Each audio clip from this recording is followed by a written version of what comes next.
Imagine करो कि आप ट्रैवल करने के लिए कहीं गए और पूरी ट्रिप 50,000 रुपए की थी, जिसमें से 20,000 का आपको कूपन मिला। आप इन 20,000 का वहां पर कुछ भी खरीद सकते हो, लेकिन आपने क्या करा, वो यूज ना करके घर आ गए, क्योंकि आप या तो भूल गए या फिर आपको टाइम नहीं मिला या आप थक गए थे बहुत ज्यादा। तो ऑफकोर्स बाद में आपको लगेगा कि यार काश मैं यूज कर लेता, 20,000 का मैं ये ले सकता था। अब एक और इमेजिन करो कि आपको रोज 1 लाख रुपए मिलते हैं और वो 1 लाख 24 आवर्स में खत्म हो जाएगा, फिर दूसरा 1 लाख आपको कल मिलेगा। ये 30 दिन तक होता है, लेकिन आपने पैसा ढंग से यूज नहीं करा क्योंकि आपका दिमाग काम नहीं कर रहा था, आपको सुस्ती आई हुई थी, व्हाटएवर। अब जाहिर सी बात है, ये इंसान सबको बेवकूफ लगेगा, कोई भी ऐसी गलती नहीं करेगा कि पैसा मिल रहा है लेकिन आराम से पड़ा है। हर कोई पूरा पैसा यूज करेगा, आई नो, पर बात पैसे की आती है तब हम खर्च कर लेंगे। वही बात आ जाए जो हमारे सपने हैं उसको पूरा करने के लिए, जो हमारे पास में टैलेंट और ज्ञान है जो हमने अब तक लिया है उसको यूज करने की, क्योंकि वो भी एक बैलेंस है जिसको हम खर्च नहीं कर रहे हैं। नॉलेज, एक्सपीरियंस और टैलेंट भी एक रकम है जो हमने कमाई है, लेकिन उसको हम स्पेंड अच्छे से नहीं करते हैं। क्यों नहीं करते हैं? सबसे बड़ा दुख खाली बैठने का नहीं है। अगर कुछ नहीं आता है, कुछ नहीं सीखा है, तब खाली बैठे हैं तो इतना दुख नहीं है, लेकिन तकलीफ तब होती है जब आता सब कुछ है लेकिन करा नहीं और बाद में पछतावा करते हैं कि यार कर तो सकता था। कोई भी इंसान ये जिंदगी पसंद नहीं करेगा कि उसको आता बहुत कुछ है, करना बहुत कुछ आता है, लेकिन उसका सेल्फ डिसिप्लिन कम होने की वजह से उसने करा नहीं। अगर आपके साथ में ऐसा होता है तो सपने बचाने का एंटीटोड लेके आए हो, सेल्फ डिसिप्लिन बढ़ाने का तरीका जाने के, एक एक पॉइंट को ध्यान से सुनना, आ जाओ। सबसे पहला पॉइंट है सक्सेस। ऐसा नहीं है कि हमें पता ही नहीं है कि करना क्या है, सबको पता होता है कि मुझे क्या करना है, क्या पाना है, लेकिन दिक्कत आती है सेल्फ डिसिप्लिन की। जेफरी कॉलिंस के अकॉर्डिंग ज्यादातर लोग अपनी जॉब के पहले साल में ही सब कुछ सीख लेते हैं, उसके बाद में वो सीखना बंद कर देते हैं। लेकिन जो कामयाब लोग होते हैं वो कामयाबी के बाद भी, कुछ मिल जाता है उसके बाद भी वो सेल्फ डिसिप्लिन रखकर सीखते ही रहते हैं। द मिलियनियर नेक्स्ट डोर के राइटर ने 25 सालों तक 500 मिलियनियर्स के इंटरव्यू लिए और 10,000 से भी ज्यादा सर्वे किया, तो पता लगा कि 85% मिलियनियर्स ने यह कहा कि उनके पास में बेटर एजुकेशन नहीं थी, ना उनकी इंटेलिजेंस इतनी खतरनाक थी, लेकिन एक चीज उनके अंदर ये थी कि वो दूसरों से भी ज्यादा मेहनत करने के लिए रेडी रहते थे। ब्रायन ट्रेसी, जिनकी बुक को हम इस पूरी वीडियो में निचोड़ रहे हैं, इनका ये सवाल था कि क्यों कुछ लोग अच्छा बेच पाते हैं, सेलिंग में अच्छे होते हैं। तो एक दिन टॉप सेल्समैन ने इनको जवाब दिया कि दुनिया के 20% सेल्समैन 80% पैसा कमाते हैं, जो कि आपको 80-20 का रूल पता भी होगा। ब्रायन ट्रेसी और जान रहे थे तो इनको पता लगा iron law of the universe, यानी कि इस पूरी यूनिवर्स में हर इफेक्ट कोई कारण से होता है। बिना कारण कोई इफेक्ट, बिना कॉज कोई इफेक्ट हो नहीं सकता, कोई बदलाव आ नहीं सकता। एनर्जी आपको पता ही होगा, ना खत्म हो सकती है ना बन सकती है, ये सिर्फ ट्रांसफर हो सकती है। इसलिए जो लोग हद पार मेहनत करते हैं इनको हद पार रिजल्ट्स मिलते हैं। इसी तरह से अगर कामयाब लोग जो करते हैं वो सेम चीज आप बार बार रिपीट मोड पे करते हो, तो आपको भी वो मिलने के चांसेस बढ़ जाते हैं जो उनके पास है, जिनको देखकर आप एक्शंस ले रहे हो। ब्रायन ट्रेसी के सेमिनार में एक इंसान आता है और कहता है कि तुम्हारे प्रोग्राम जो है वो ठीक होते हैं, लेकिन एक पॉइंट पे आकर के ग्रोथ जो है वो रुक जाती है। वो कहते हैं कि मैंने आपके सेमिनार्स अटेंड करे और 3 साल तक मुझे काफी रिजल्ट्स मिला, मैं कंपनी का टॉप सेल्समैन भी बन गया, लेकिन फिर एक सैचुरेशन आ गया है, पिछले 2 साल से कोई भी ग्रोथ नहीं हो रही है। सो ब्रायन ट्रेसी उनसे पूछते हैं कि पिछले 2 साल में तुम ऐसा क्या है जो तुम नहीं कर रहे हो।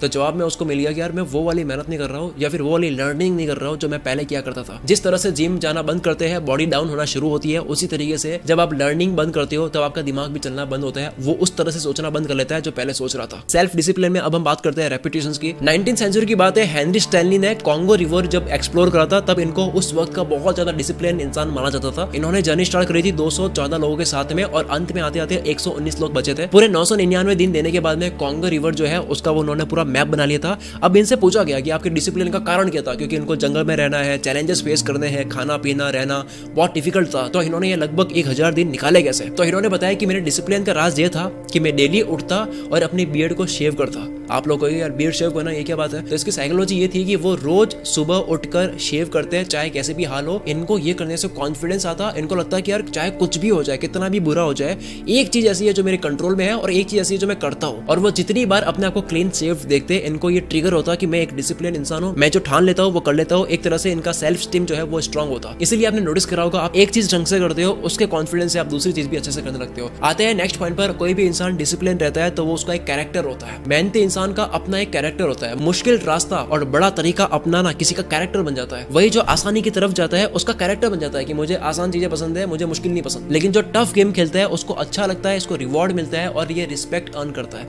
उसका कैरेक्टर बन जाता है। सर जब आपकी पर्सनालिटी अच्छी होती है तब भी आप डिसिप्लिन में रहते हो। पर्सनालिटी बनती है 3 चीजों से। नंबर 1 कि आपको किसको देख के लगता है कि यार मुझे भी ऐसा कुछ करना है, ये बड़ा मेहनती आदमी है, मुझे भी इस तरह से कुछ करना है। नंबर 2 आपकी सेल्फ इमेज और नंबर 3 आपका सेल्फ स्टीम, आप अपने आप को कितना पसंद करते हो। फिर आता है रेस्पॉन्सिबिलिटी। रेस्पॉन्सिबिलिटी की वजह से भी आपका डिसिप्लिन बना रहता है। जो इंसान एक बार ये मान लेता है कि मेरी लाइफ में जो भी हो रहा है या फिर जो भी होगा उसका रेस्पॉन्सिबल, उसका जिम्मेदार मैं खुद हूँ, तब उसके बाद में उसकी लाइफ में डिसिप्लिन आ जाता है। वो इंसान एक्शंस लेता है। क्यों? क्योंकि उसको पता है कि अभी भी मैं अगर जिम्मेदारी लेकर काम नहीं करूंगा तो आगे के हालातों की भी जिम्मेदार मैं खुद ही हूँ। ये दिमाग में आता कहां से है? बचपन में क्या होता है कि हमारे पेरेंट्स हमारे डिसीजन लेते हैं और उनके हाथों से कुछ भी गलती हो जाती है तो हमारे माइंड में ये बैठता है कि यार उन्होंने ये कर दिया, इस वजह से मेरे साथ में ये हो गया, क्योंकि मेरे हाथ में कंट्रोल नहीं था। लेकिन अब जब हम बड़े हो चुके हैं तभी हमारे माइंड में ये चलता है कि कुछ भी गलत होता है या फिर कुछ भी हमारी लाइफ में होता है तो हम ये मानते हैं कि यार किसी ना किसी की वजह से हुआ है। लेकिन जब हम रेस्पॉन्सिबिलिटी लेते हैं, जब हम ये मानते हैं कि एक चीज, पल पल की चीज जो होती है वो मेरी ही वजह से होती है, तब जाकर के लाइफ में डिसिप्लिन आता है। ऐसा करने से कॉन्फिडेंस बढ़ता है और खुद पे कंट्रोल बढ़ता है, यानी कि वही डिसिप्लिन में आते हो। फिर आता है डिसिप्लिन का ताल्लुक जो है वो डाइट से भी है। You are what you eat, जो आप खाते हो वो आप होते हो। कोलंबिया यूनिवर्सिटी के रिसर्चर ने एक रिसर्च करी। इन्होंने क्या करा कि 10 महीनों की सारी केस फाइल्स निकाली, जितने भी जेल के कैदियों को जमानत मिलने वाली थी उस पर रिसर्च करी इन्होंने। अब सवाल इनका ये था कि जज के सामने किसी भी कैदी के जमानत मिलने के चांसेस कितने होते हैं अगर सबके सेम टाइप के केसेस होते हैं, सारे कैदी एक जैसे ही होते हैं, सेम टाइप के इन्होंने फ्रॉड कर रखे हैं। तब एक बार सब पे रिसर्च करी गई कि किसको जमानत क्यों मिल रही है, क्या दूसरा कारण है। तो जब जितने भी केसेस की सुनवाई के ऊपर स्टडी करी गई तो साइकोलॉजिस्ट ने केस के टाइम नोटिस करा और हैरान हो गए ये देखकर कि जिनको लंच से पहले कोर्ट में पेश करा गया था उनको जमानत मिलने के चांसेस केवल 10% थे, जिनको लंच से पहले पेश करा गया था। लेकिन जिन कैदियों को लंच के बाद में कोर्ट में पेश करा गया था इनके जमानत मिलने के चांसेस 65% हो गए थे। ये बड़ा ही अजीब कारण सामने आया, लेकिन ऐसा इसलिए हुआ क्योंकि इंसान का खुद पे कंट्रोल करना या उसकी जो विल पावर होती है वो लिमिटेड होती है। जजेस किसी को भी जमानत दे रहे थे तब इनको बहुत सोचना होता है कि यार फिर से ये क्राइम करेगा या नहीं करेगा, क्या मुझे अब इसको छोड़ना सही रहेगा या नहीं रहेगा। तो बहुत ऊर्जा खर्च होती है, बहुत दिमाग खर्च करना होता है। और क्योंकि खाने से पहले, लंच से पहले ब्लड में ग्लूकोज कम, यानी कि एनर्जी जब कम होती है तो दिमाग खपाना वो चाहते नहीं है, इसलिए जमानत कैंसिल करके वो ये सोचते हैं कि इसको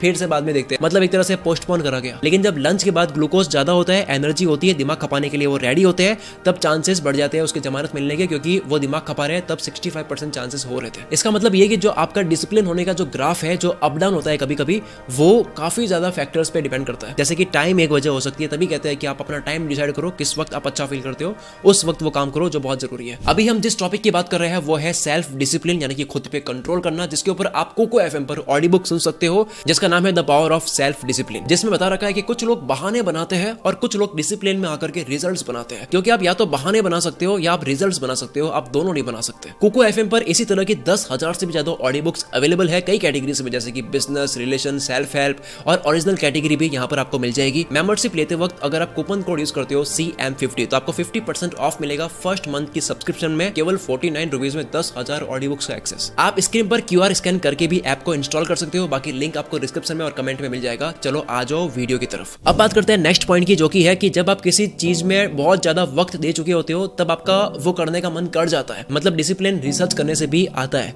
ब्रायन ट्रेसी का एक डेंटिस्ट था जो कि काफी पैशनेट था, उनको मतलब रिसर्च करना, पढ़ना, सीखना और नया करना बहुत शौक था। कोई भी नई बुक आती, सेमिनार आता, हमेशा वो अटेंड करता, पढ़ते सीखते रहते। तो एक बार वो हांगकांग चले गए इवेंट में, जहां एक मेंटोर एक टेक्निक बताता है जहां दांतों को कंप्लीटली नया लगाया जा सकता है। जैसे ही वो वहां से पूरा सीख लेते हैं तो वापस यूएस आते हैं और यूएस में वो अप्लाई करते हैं। उसके बाद में उनकी पूरी जिंदगी बदल जाती है सिर्फ उस इवेंट को अटेंड करने की वजह से, क्योंकि उसके बाद में जब ये वो चीज करने लगे तो इनका बहुत नाम हुआ, बहुत पैसा कमाया, लोग बहुत दूर दूर से इनके पास आने लगे अपने नए दांत डलवाने के लिए, और इन्होंने पैसा कमाकर खुद का एक बहुत बड़ा हॉस्पिटल भी खोल दिया। जब आप रिसर्च करते हो, आपके सामने बार बार वो चीज आती है, जब आप अपने आपको घेरे रखते हो उस इन्फॉर्मेशन से, तब आपका डिसिप्लिन बढ़ने लगता है, क्योंकि आपने एक टाइम स्पेंड करा है। अब आपका वो करने का मन एक ना एक दिन हो ही जाता है। जैसा अगर आपने देखा होगा, आप सोशल मीडिया पे, इंस्टाग्राम पे, यूट्यूब पे जो भी चीज बार बार देखते हो, ट्रैवल की वीडियो, स्किल्स की, कुकिंग की, मनी मेकिंग की या फिर जिम की, तो उन वीडियोस को देखकर आप रिसर्च वाली वीडियो देखते हो और अंदर जाते हो, एक टाइम स्पेंड करते हो, तो होता यह है कि एक टाइम के बाद में आपका मन वो करने का हो ही जाता है, आप जिम चले जाते हो। फिर आता है नेक्स्ट पॉइंट, गोल्स। जो गोल आपको पाना है और अभी आप जहां पर हो उसके बीच में जो ब्रिज होता है ना, वो होता है सेल्फ डिसिप्लिन, अपना आप पे कंट्रोल। तो गोल्स तो बन जाते हैं, लेकिन खुद पे कंट्रोल एक बहुत इंपॉर्टेंट चीज होती है। लेकिन केवल सेल्फ डिसिप्लिन हो लेकिन गोल्स ना हो, पता ही नहीं कहां मेहनत करनी है, तो वो भी सही नहीं है, क्योंकि आप उस टारगेट को कभी हिट कर ही नहीं पाओगे जो आपको दिख ही नहीं रहा कहां पे। एक सर्वे में पता लगा कि केवल 3% लोगों के पास ही लिखे हुए गोल्स होते हैं कि उनको क्या चाहिए, और ये जो 3% लोग होते हैं ये 97% लोगों से बहुत ज्यादा कमाते हैं, बहुत ज्यादा आगे जाते हैं। 2006 में यूएसए में एक स्टडी करी गई, उन लोगों को सेलेक्ट करा गया जो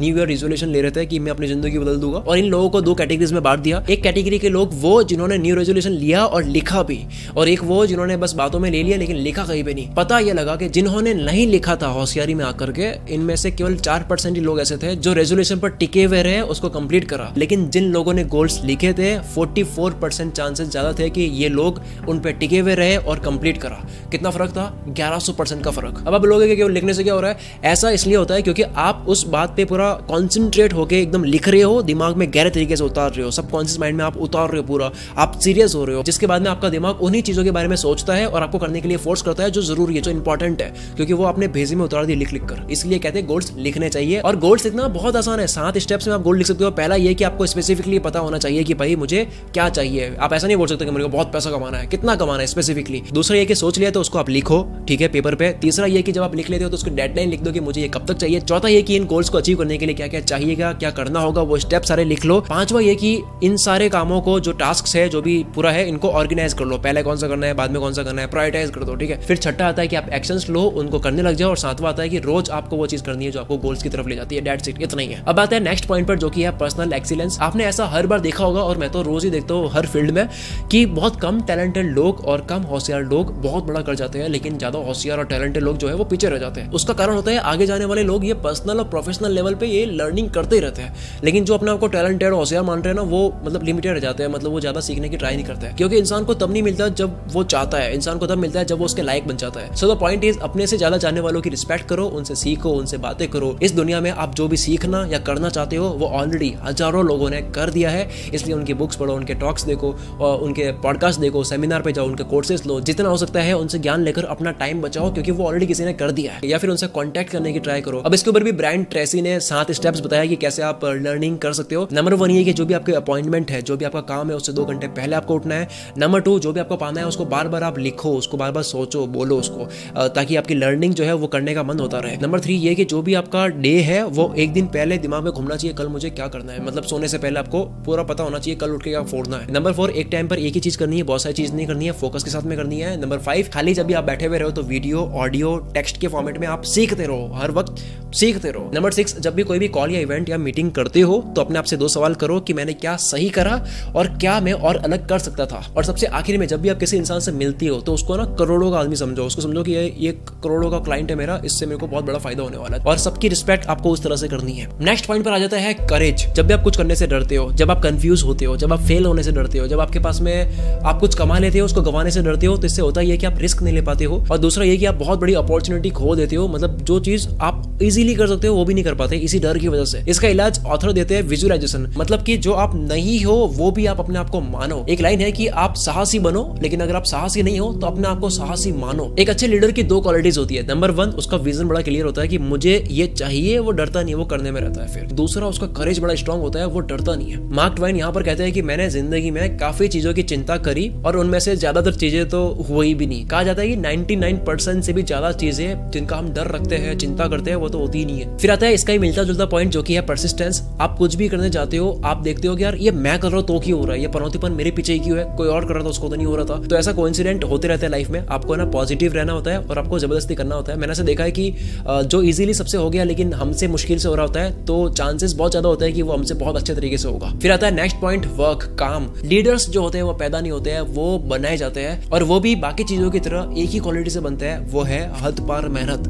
मेहनत एक प्राइस है जो आपको पे करनी होती है कुछ भी पाने के लिए, कुछ बनने के लिए। ये एक पेमेंट है। कंपनी के सीनियर एग्जीक्यूटिव से पूछा गया कि आप किसी भी एम्प्लॉय को हायर करते हो अपनी कंपनी में, तो इनके अंदर आप ऐसा क्या देखते हो जिससे आप उनको हायर करते हो? जिसका जवाब सारे सीनियर एग्जीक्यूटिव्स में से 85% ने यही कहा कि हम ये देखते हैं कि वो कितना अच्छे तरीके से काम की प्रायोरिटी को जानता हो कि पहले कौन सा करना है, बाद में कौन सा करना है, उसके बाद में वो कितना टाइम पे उसको डन कर देता है। बस इतना ही हम देखते हैं। द वन थिंग बुक में, जिसका हम एक बहुत खतरनाक एक वीडियो बनाएंगे इसके ऊपर, द वन थिंग के ऊपर, याद रखना। द वन थिंग बुक में ये लिखा हुआ है कि आपको 80% जो रिजल्ट होते हैं वो 20% काम से मिलता है, ये आपको पता होगा। लेकिन द वन थिंग बुक में ये लिखा हुआ है कि ये जो 20% है इसका भी 20% और पता करो, यानी कि माइक्रो लेवल पे पता करो कि और क्या इसके 20% है जो 80% रिजल्ट लाकर देता है। और इसी तरह से आपकी लाइफ में सिर्फ एक चीज वो बच जाती है जो बहुत ज्यादा जरूरी है, जिसकी वजह से बाकी चीज अपने आप हो जाती है। अब आते हैं सबसे आखिरी पॉइंट और सबसे इंपॉर्टेंट पॉइंट। अगर ये नहीं है तो आप डिसिप्लिन कभी नहीं रह पाओगे, जो कि है रीजन, वाई, क्यों करना है मुझे। देखो, कारण ही एक ऐसी चीज है जो आपसे वो करवा सकती है जो आप खुद भी नहीं सोच सकते। मैंने जरूरत वाली वीडियो में भी यही कहा था कि जब जरूरत बड़ी होती है